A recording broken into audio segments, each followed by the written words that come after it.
ആറ്റൂർ ശ്രീ കാർത്തേനി ഭഗവതി ക്ഷേത്രത്തിൽ ക്ഷേത്ര പുനരുദ്ധാരണ പ്രവർത്തനങ്ങൾ പുരോഗമിക്കുന്നു. പുനരുദ്ധാരണ പ്രവർത്തനങ്ങളിലേക്ക് ഉദാരമായി സംഭാവന ചെയ്തുകൊണ്ട് ഭക്തജനങ്ങളുടെ സഹകരണവും പ്രതീക്ഷിക്കുന്നു.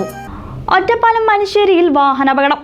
വാണിയംകുളം ചന്തയിലേക്ക് മാടുകളുമായി വന്ന ലോറിയും അരിച്ചാക്കുകളുമായി പോവുകയായിരുന്ന മറ്റൊരു ലോറിയും തമ്മിലാണ് കൂട്ടിയിടിച്ചത്. അപകടത്തിൽ 3 പേർക്ക് പരിക്കേറ്റു. പാലക്കാട് കുളപ്പുള്ളി പാതയിൽ മനുശ്ശേരി KM ഓഡിറ്റോറിയത്തിന് സമീപത്ത് വെച്ചാണ് അപകടമുണ്ടായത്. ഇന്ന് പുലർച്ചെ 5:30യോടെയായിരുന്നു അപകടം. അപകടത്തിൽ മാടുലോറിയിൽ ഉണ്ടായിരുന്ന ഡ്രൈവർ ഉൾപ്പെടെ 3 പേർക്കാണ് പരിക്ക്. പരിക്കേറ്റവരെ വാണിയംകുളത്തെ സ്വകാര്യ ആശുപത്രിയിൽ പ്രവേശിപ്പിച്ചു. 22-കാരൻ സലാം, 28-കാരൻ താരിഖ്, 34-കാരൻ ഷർഫുദ്ദീൻ എന്നിവർക്കാണ് പരിക്കേറ്റത്. സലാം ആശുപത്രിയിൽ ചികിത്സയിൽ തുടരുകയാണ്. മറ്റു 2 പേർ പ്രാഥമിക ചികിത്സയ്ക്ക് ശേഷം ആശുപത്രി വിട്ടതായി ആശുപത്രി അധികൃതർ അറിയിച്ചു. അപകടം നടന്ന സ്ഥലത്തെത്തി മോട്ടോർ വാഹന വകുപ്പ് പരിശോധന നടത്തി. മാടുവണ്ടിയിലെ ഡ്രൈവർ ഉറങ്ങിപ്പോയതാവാം അപകട കാരണമെന്നാണ് നിഗമനം. News desk CCV.